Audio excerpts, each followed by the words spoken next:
Hi, everyone. I am here today with Jason Christoff. You may have become familiarized with him. He had a talk that he did at the International COVID Summit.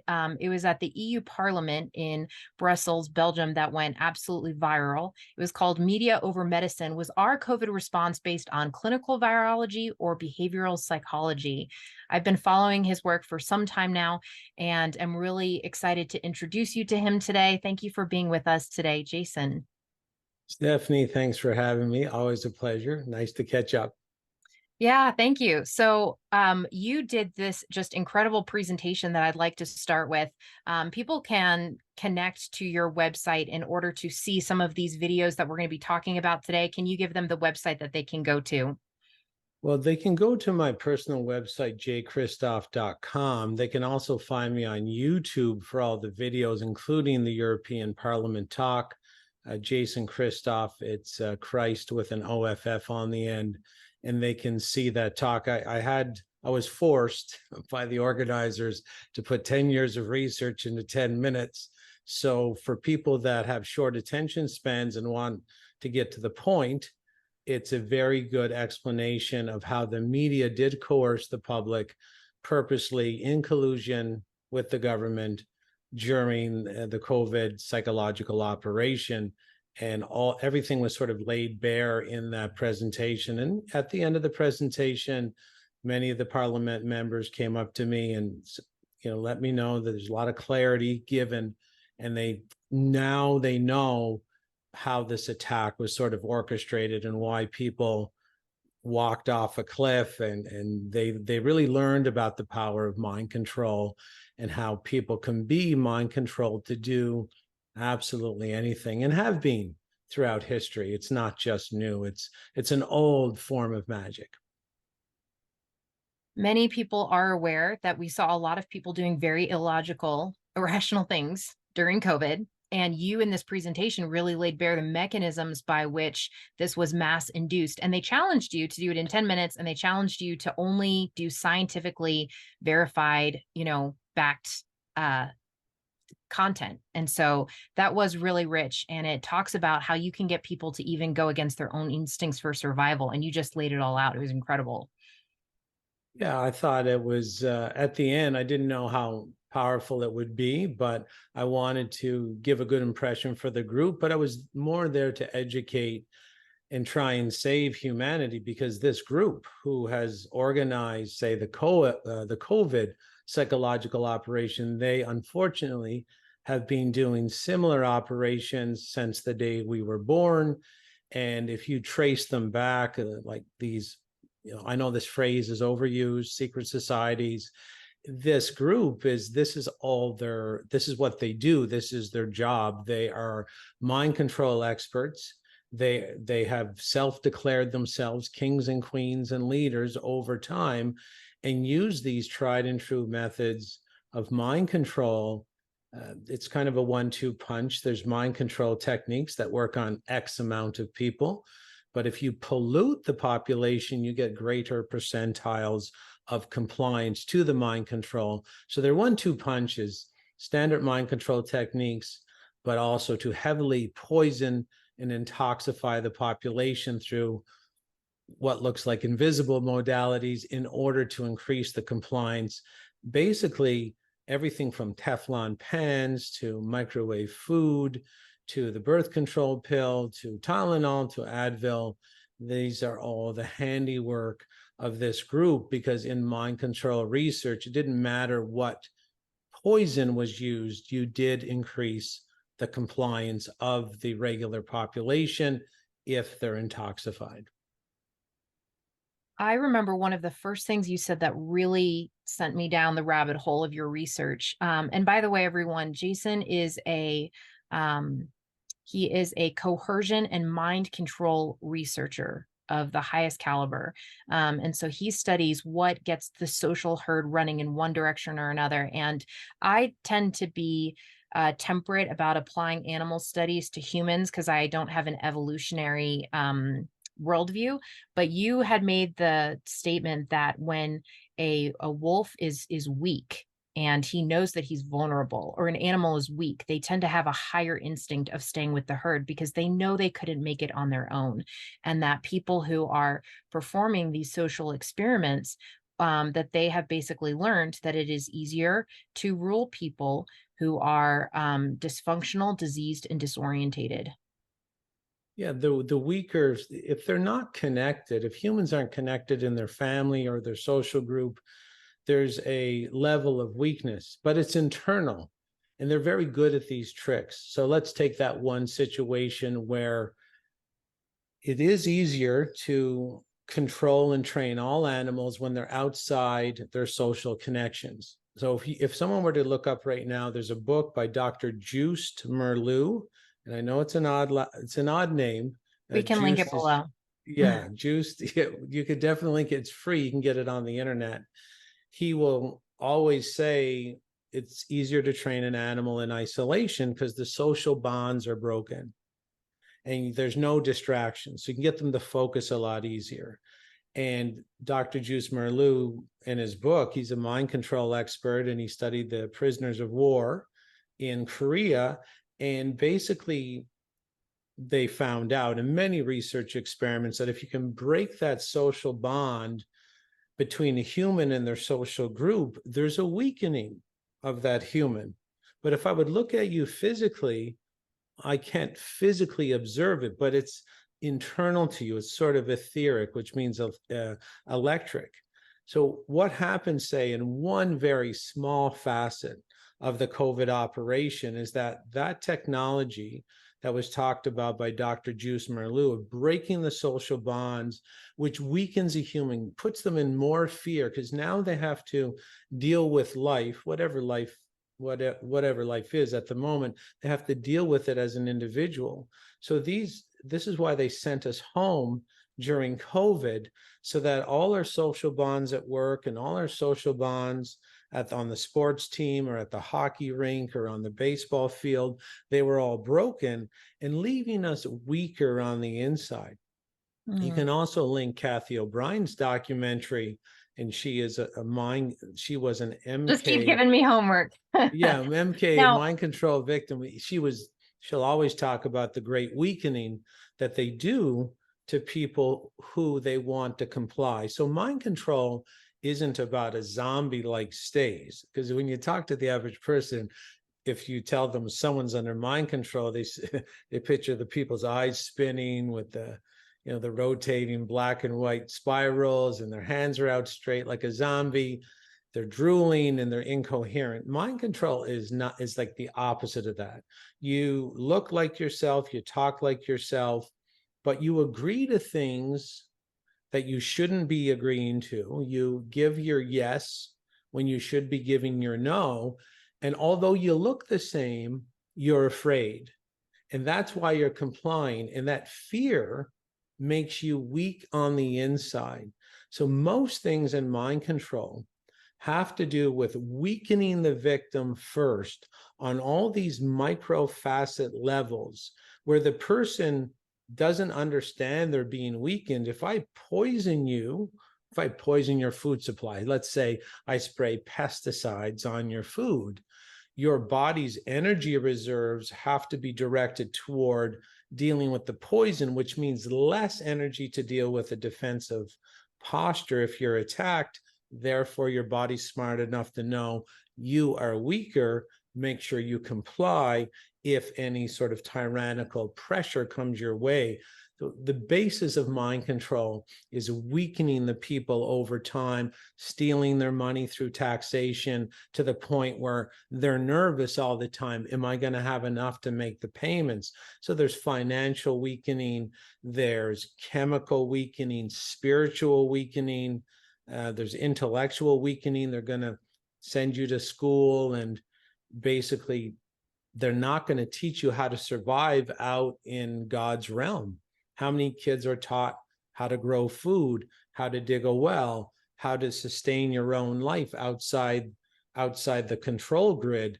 Well, your body already knows you're probably incompetent in that area, so you're weaker and weaker and weaker. And when they lean on you, when the mind control expert gets all this organized and weakens you on all these sort of intrinsic levels, and then here they come because they know they've used this old black magic against you. They come in and lean and saying, now put your mask on, or now go to the clinic and take this. You're so weak at that point because you don't think you can do for yourself. So if you can't do for yourself, you can only rely on other people's to do for you. And that's when the mind control expert strikes like a viper. Thank you for that incredibly succinct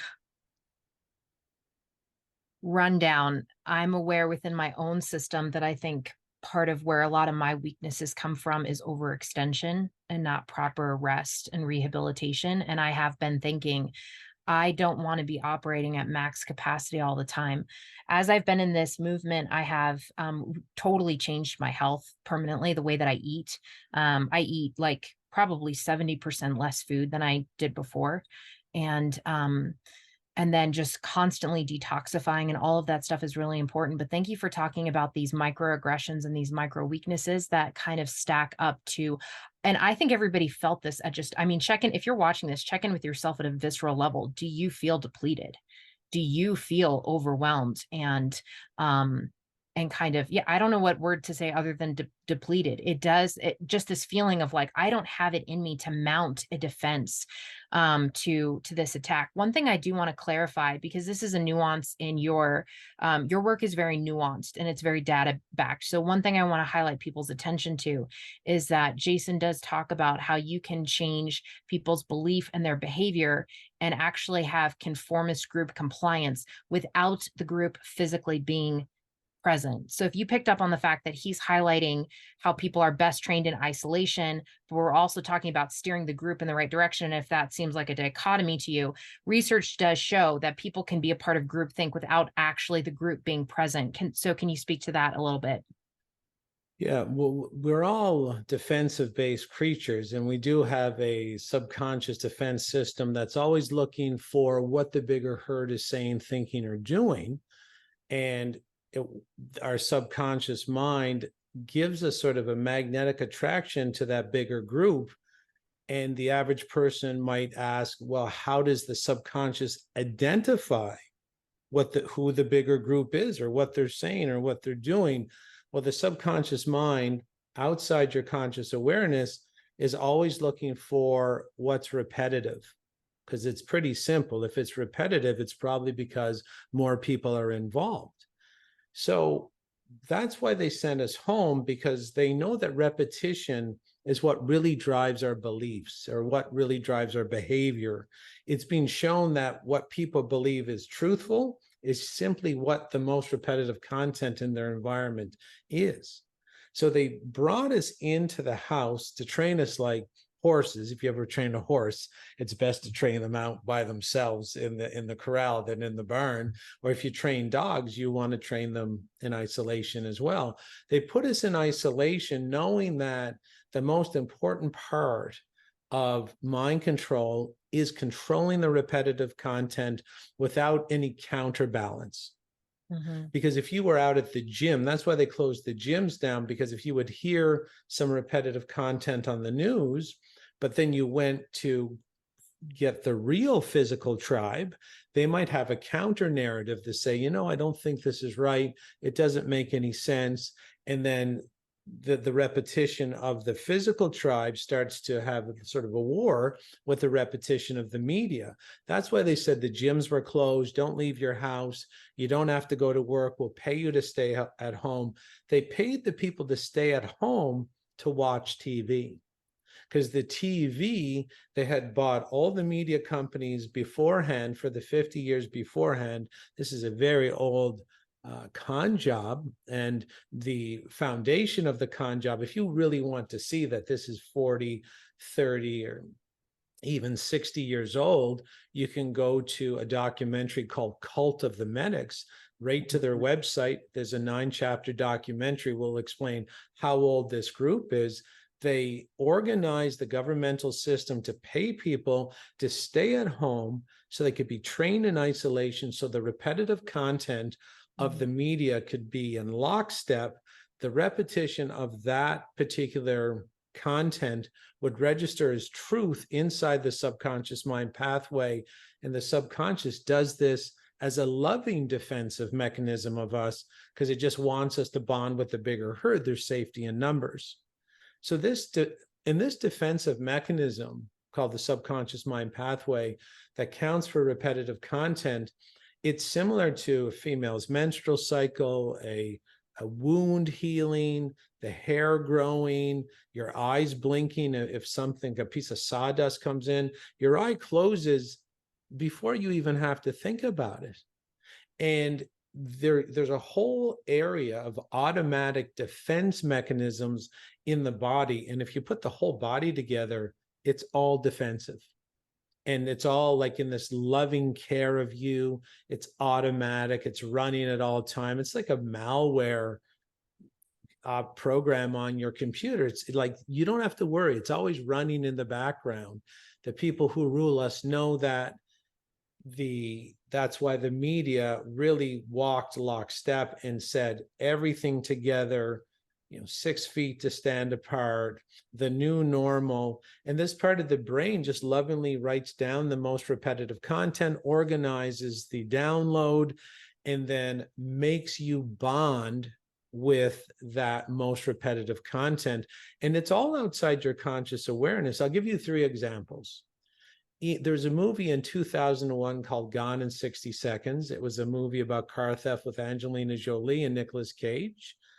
And this part of the brain that lovingly protects us by documenting the repetitive content, it's also been shown that it doesn't know the difference between real time, screen time, and imagined thought. So when you're in the theater watching a movie about car theft, it thinks you're just in a new tribe. It's lovingly identifying that somehow you've changed tribes, and it doesn't matter what tribe you go to, it's going to try and write down the repetitive content, and then it's going to want you to bond with that content in an attempt to find safety with the bigger herd. This movie, its premise was there was going to be 100 really nice cars stolen in 24 hours in order to pay back a local thug. So there was a lot of repetitive content about car theft. And when the movie was released in Burnaby, BC, Canada, Dr. Jerry Croth from Santa Clara University in California noticed that car theft went up 70% in the first 4 days. And then he tried to find other municipalities who were playing the movie, and there was car theft there, increases as well. And so what you see is what you'll be. What you'll see on a repetitive content, it will be automatic. You will be drawn to it. Now, not everybody was drawn to stealing cars, but there was quite a few. And the people who rule us know, they have a saying: what's on the screen at noon will be on the street at night. So they know whatever they want you to do, whatever they Guess they're want you not to very good at believe. rhyming, huh? Yeah, well, Like they could have come up with a better rhyme for that, but okay, let's well, go. they're not very creative, right? They allow the movie makers to be creative for them, but they control the content. I'll just give you one more example. In the late 80s, there was a show, I think it was the 80s and 90s. It was a Cosby show with Bill Cosby. Yeah, he's had some problems since then, but Bill Cosby, it was called The Cosby Show. Mr. Cosby, Mr. Huxtable, was an African-American medical doctor. His wife, Claire Huxtable, in the sitcom, was an African-American lawyer. During the 9-year run of the show, the African-American enrollment in post-secondary education, most medical school and law school, went up 19%. Dr. Jerry Croth called that the Cosby effect. It was too positive. It was too empowering for the Black community. Therefore, the show was canceled, not because of super waning numbers, but because they were really trying to curtail any positive things at that time.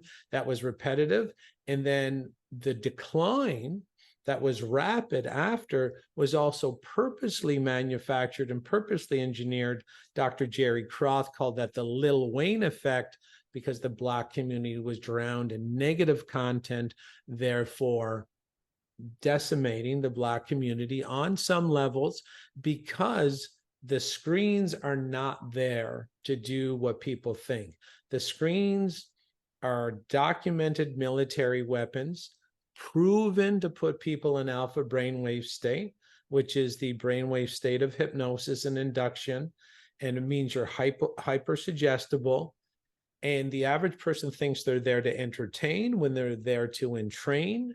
And they think the screens are It's there to program, inform, which is why it's and called they're there programming. to, yeah, this is why they called them programming. And if people want to see how much scientific evidence there is to prove that when you watch TV, you actually go into the same state as a victim under the control of a stage hypnotist, they can go and Google pseudoology, the art of lying. I'll send you that too. Maybe write that down. We'll put it in the show notes. And it's a full documentary that these screens not only control the repetitive content in order to hijack and hotwire your subconscious mind, which organizes your behavior for you outside your conscious awareness, it also reduces your brainwave function to what's called alpha, which means you're more likely to bond with the repetitive content.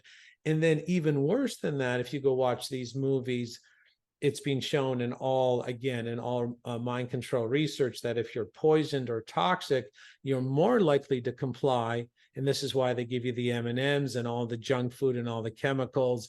Everything that's toxic is for sale in the Cineplex. They spelled it wrong. It's not CIN, it's SIN. They know how to use a bit of word magic and sort of mock you as you're participating. Cineplex means a magic cluster of electrical sins. That's what it means in the word magic. And so everybody's in there getting the repetitive content controlled, which will give you one certain percentile of compliance to the repetitive content.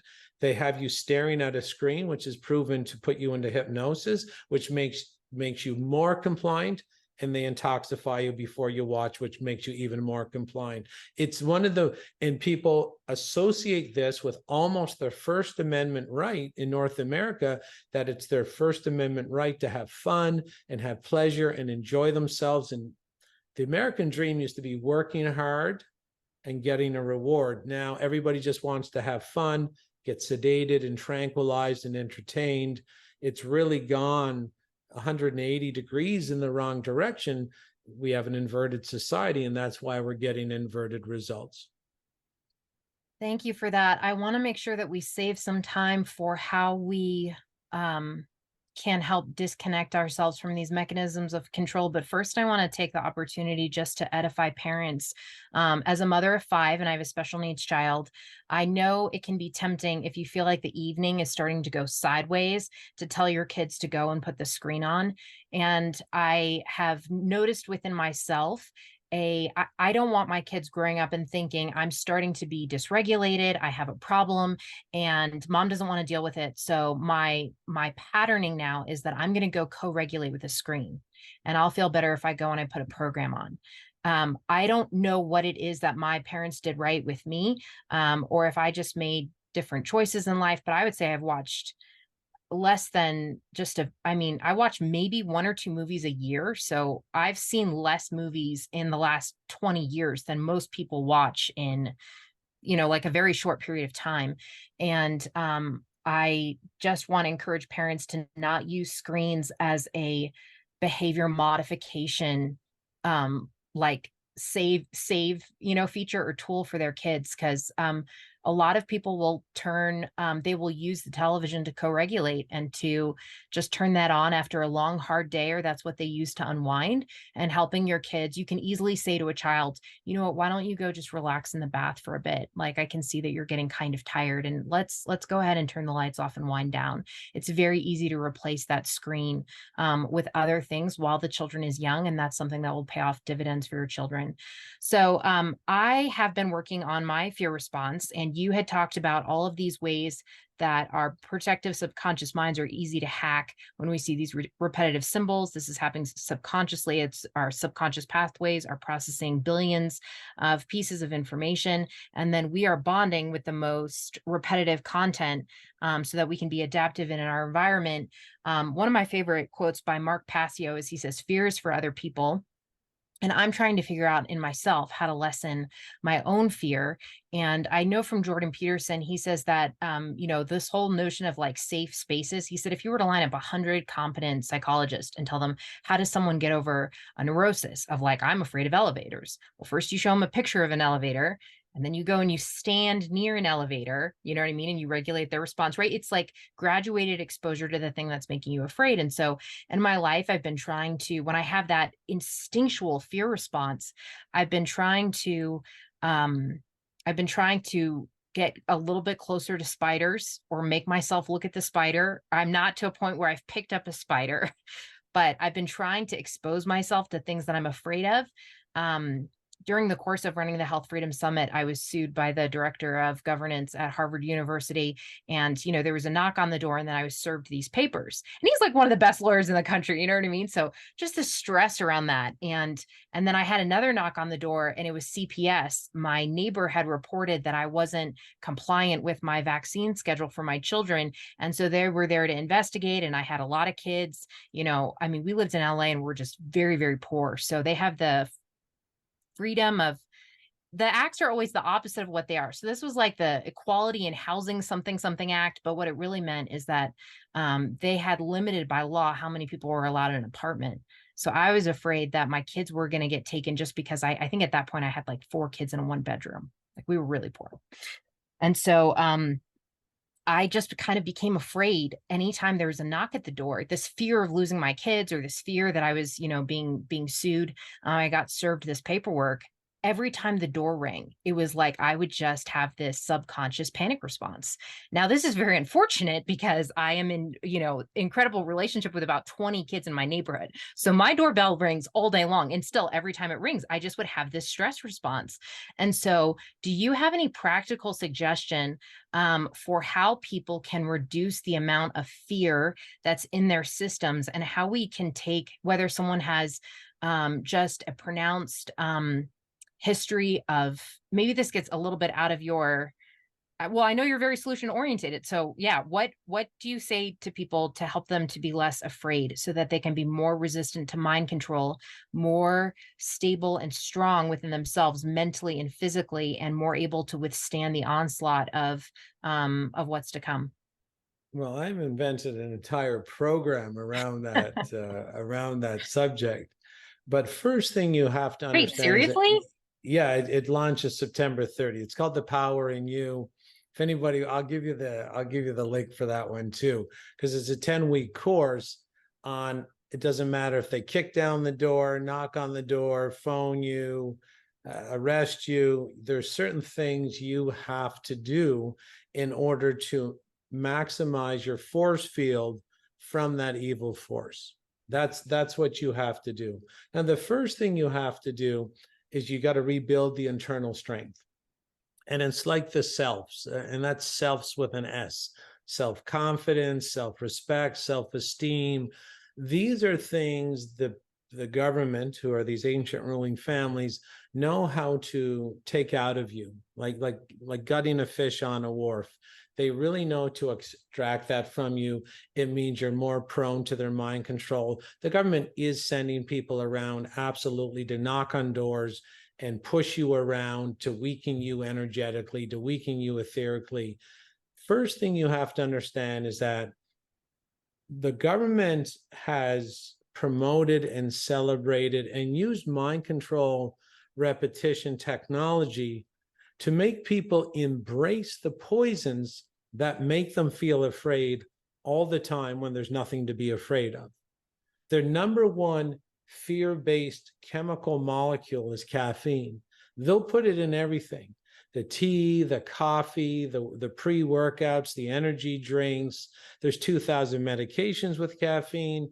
They want people caffeinated for a reason, because it initiates the fear response, just by living. You're going to have the same exact fear response, the same chemicals that were injected into your bloodstream when someone knocked on your door, Stephanie, is the exact same chemical profile that's injected into your blood by the same glands when they come into contact with caffeine. Caffeine is a poison. It's an alkaloid poison. It is used by the coffee plant, and many other plants produce caffeine as a pesticide. Oh, So Jason, I'm just squirming and the vein I in know my heart is popping out. You're going to get me off every coffee. I can already feel it. It's going to happen. Oh, every no. interviewer I talk to is, and this is, don't forget, I'm so clean off if of a if lot of someone things. likes Okay. their coffee, Caffeine. just keep drinking it, but like feel what's happening. That Okay. you might like coffee, and that's great. And I'm not going to, I mean, no one's going to make you do anything. Keep drinking your coffee, You but know what? can I'm you sorry I said that. You are convincing me that I have had enough information now. I'm going to explore what my perception outside of coffee could be. And I like that you said even take that one step of just being aware of or how it be makes aware me of feel. Yeah. the crazy pushback? Like most people, they would rather defend their right to drink coffee at Starbucks than defend their kid getting masked at school. Like if you told them the coffee shops were closing down, they're like, well, we got to protest. What are we going to do? We got to take action here. We got to form a committee. And you can see the addiction. And people have to really understand that there's weird things about caffeine that they're not told about. And one of them is that it does elicit this fight or flight response. And when the reason it activates the fight or flight response, which is the same as getting mugged, or the same, you had to fight or flight response when they knocked on your door. Anytime the It's, door. Yeah. it's the same, it's the exact same response, because your fight or flight is initiated metabolically when there's a threat to your life. So of course it is afraid of the mugger, and there's metabolic changes when a mugger is mugging you. But a lot of people don't understand, when you drink coffee, you have the same metabolic changes. Your body's afraid for its life. If you keep drinking poison, you're going to live a lot less long. You're going to die earlier because you're drinking poison. So of course it's going to have this fight or flight response. It doesn't want to eat, drink, or consume the pesticides that the coffee plant uses to kill other foliage. The coffee plant itself will purposely drop its pods at its greatest periphery, like its longest branch. It will, it will make that pod rotten so that it will drop, because caffeine can't kill it, by the way. It will kill the foliage, and the coffee plant needs to grow taller to the sun. It doesn't want to compete for the sunlight, so it uses the caffeine to kill competing foliage. And it has microdoses of caffeine in the leaves so that if a bug comes and tries to eat the leaves, the bug dies. Caffeine is there by nature to kill things. And although it's not a great enough dose to kill you, your body will still react to it like you're indulging in poison. That's where the big energy rush comes from. The energy rush is your heart rate starts going because the body's like, we're poisoned. We're poisoned. All hands on deck. 5-alarm fire. Where? And that's why you're getting this big rush of energy. People's like, I get this big rush of energy. I said, it doesn't matter what you poison yourself with. You will have this big rush of energy. Ask people who try to commit suicide with pills and then somehow pass out and make it. The last thing they'll remember is their heart rate. Boom, boom, boom, boom, boom. And then they're out. They get passed out. It's because your body's trying to excrete, like get rid of the toxins. And if you have toxins in the bloodstream, the faster the bloodstream is, the higher the heat, the faster the body can put them into the bladder or the bowel. That's why a lot of people have explosive diarrhea or cramping of the bowel when they have the coffee, because the body's like, oh my God, more poison. I got to have explosive diarrhea. I can get the poison out faster. People say, oh, I'm regular. It keeps me regular. You don't have to have a regular bowel movement through poison. You can just have a regular bowel movement through God. like through eating God's food and I'm going to make a digesting meme of this. that quote. Yeah, I know it's probably wrongly placed, but No, if you're you can hilarious. work with your natural design, but I don't know where this rant started, but people, Well, I really appreciate you taking the time to tell me this because I have gotten almost I detox constantly. I don't have, like I've been in this circuit for a while and I've changed meaningfully a lot of my behaviors, but and I have cut down on, bad things in my coffee, but I still do look forward and really enjoy that. And like, I mean, I think I was reading I think you had an article on it. There's a lot of information I learned in this interview, but you basically said you're in withdrawal symptom when you wake up. So you have this feeling of like, I need to get to that cup of coffee because you are in active withdrawal. But I'd never heard about the plants and about the poison. I knew that it was heavily sprayed with like pesticide and different things, and had a lot of toxic mold in it. But what you're saying about how the body increases its heart rate to get rid of poison is very compelling. And another thing you shared off camera before the interview is about how caffeine really makes you very focused, and your body intrinsically knows that if it's not taking in information from the atmosphere, that it kind of then says, okay, well, pay attention to if everybody's doing something. It's almost like your sensors for what the group is doing are heightened at a peripheral subconscious level, even though you are cognitively more focused. And I do think that there is something about the heart and the gut and the brain that is we are missing a lot of information from coming in because our body's receptors are just not properly attuned. And whether people have studied the calcification of the pineal gland to the effects of caffeine to what being in a chronically poisoned state does, all of this is extremely compelling. I think just not being in a poisoned state is definitely a good direction to go in. yeah, for the solutions, I think, yeah, that's where you started.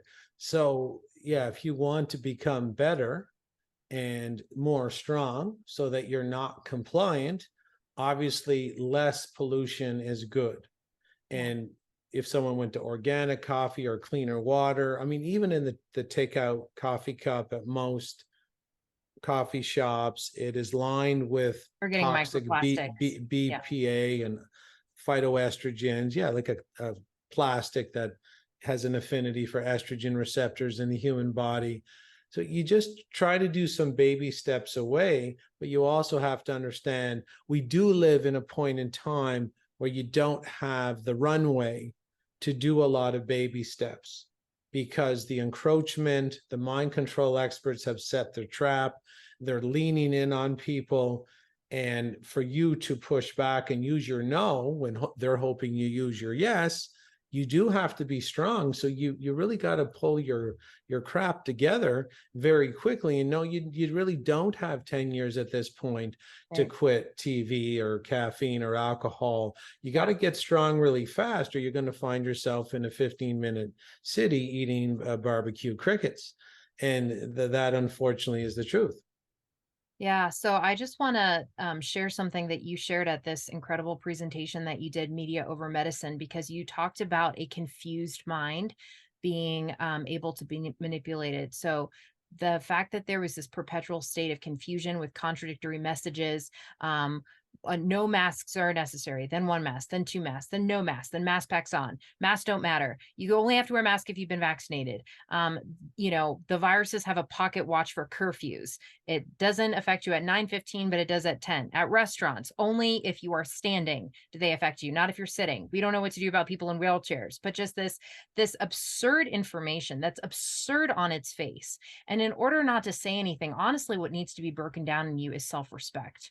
And so this is the other part of morality. So we've covered toxins, and just to speak to morality, I think that there's a level of, you said, self-respect, self-esteem. I just read The Six Pillars of Self-Esteem, which has a terrible title and a terrible cover, but I really thought what this book is talking about, I think this really might, whatever is just very, very weakened and broken down in me, I think that this can fix. I'll go ahead and link that below as well. But The Six Pillars of Self-Esteem is this book, and it just talks about how to build up your trust with yourself, that you're a person who does what you say you're going to do, and that you have a yes and you have a no. And I think for a lot of us, our no was programmed out of us. My dad got to know me in order to take away the things that I most valued. directly said that he believed children needed to have their wills broken. So if there was any, and that's what they're doing now, is they're using screens to track children's facial expressions, and um they're training on uh attitudes. So like, does this child have a divergent attitude on on nation states versus the globalist agenda of, borders should be open? And if the child says any type of divergent opinion, they're actually starting to train for like responses. Not even is the answer correct or incorrect, but do you have the right response? And so we're closing out here at the top of the hour, but do you have anything to say on self-respect, self-esteem, morality, or like how people can have a stronger yes and a stronger no? This is something I would consider myself like an aggressive person. And I just want to encourage you guys to stick with Jason's work, keep reading his emails, because I kind of was locked in, but when I started to identify in myself areas where I noticed I was compliant with the group, I just was absolutely shocked. And this is how it works, right? Is advertisement works because everybody thinks that it doesn't work on them. We think I'm not group compliant, I wouldn't go along with it. And then I lived with someone during the whole time I have been doing Health Freedom Summit. I've been living with my father-in-law who hates me. And just observing my behavior with someone who is, just very difficult all the time, every day, I have observed in myself that being defiant and being having a no isn't a personality type, it is a skill set. And so I'm really looking forward to your program, because I thought I had a self concept that when it was really tested, my no wasn't as strong. And if you feel overwhelmed and like you don't have time to do this, I mean, they say with health, either take time to be healthy or take time to be sick. And that's really the hour that we're at. There were people in the gulags who like their final no, by the time it took them to get to a no, it was like, I'm willing to take more torture than you're willing to dish out. Like, and it was like they finally got their no when they were on their knees. And you need to get that long beforehand, because one thing that Jason has uncovered in his research is this totalitarian tiptoe of like, oh, they're resisting, okay, we're going to come back. And can you said something before, I'm sorry, I've asked you quite a few questions. I've asked you to speak to self-respect, self-esteem. Tell us about your program. Find a question in there. Well, basically for the self-esteem and self-respect, these are the micro facets of your power structure on the inside. And they know that you're really weak if you're going to, violate your own principles for a meal at a restaurant. So you would believe that you'll go to the restaurant, you wear a mask, it's stupid, they don't protect against anything, and you should probably know by now there's nothing in the air that's threatening anybody whatsoever. That's one of the greatest con jobs of all time. But when you go in and you participate, you weaken yourself. So you can think all you want that I'm just going to go in, I'm going to wear it, I'm going to sit down. It's confusing, right? I mean, obviously the virus doesn't have a tape measure. It's not going to measure when you're sitting down or standing up. You're being compliant and you're participating in liarrhea. And if you participate in liarrhea, it weakens you on the inside and makes you more prone to their next con job. So they will always have these rituals. The rituals are there to weaken you on the micro facets of your internal power structure, because they're setting you up for the next big con job where they're going to lean on you harder. And because you've weakened yourself by participating in the stupidity, you're more prone to give your yes instead of your no. So when you see confusing things coming up and the government's asking you to do this illogical and irrational dance, they're actually using another facet of mind control on you, which weakens you internally and makes you more prone to the next con. So if you see something that you don't agree with, you say something, you speak up, you write about it, you make a video, you become verbal about it, and you do not participate. Do not give your energy to the black magic sorcerers, because they will only sharpen it and use it against you.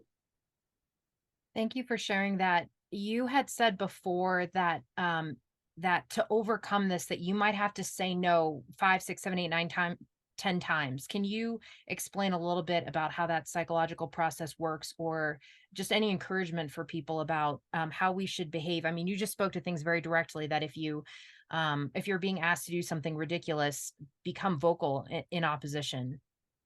And just go home and say, no, I'm not doing it. People are like, I can't believe you're not doing it. You're going to lose your job. You're going to lose this. You're going to lose that. No, I'm not doing it, because that's what they're counting on, is they count on your weakness to lubricate their tyrannical machine. They're counting on your love of pleasure, your new First Amendment right, not your old one, not the old American dream. They're counting on your dedication to the new American dream, where all you dream about is fun. What about freedom?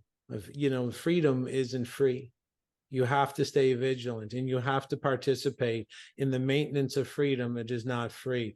And when you start getting, it's like lifting weights. Your first no will be something like at a corner store, where you just might need something small like nail clippers. And the person says, no, you need a mask to come in here. And like, no, I'm not coming in, and I'm never coming back. There's nothing to be afraid of. And you're wrecking America. And you say that. And so that was your first 5-pound lift in the psychological reprogramming, re-strengthening gym. So you're like, I lifted 5 pounds. That felt good. And then you're going to need to lift 15, like any other gym, to make the muscle stronger, then 25 pounds, then 40 pounds. Then then you have a blog, then you're writing a vlog, then you're recording video on a vlog, and you're attending meetings, you're organizing meetings. Get inside the gym of morality, ethics, and empowerment. Start lifting the small weights, work your way up to the bigger weights, strengthen that muscle.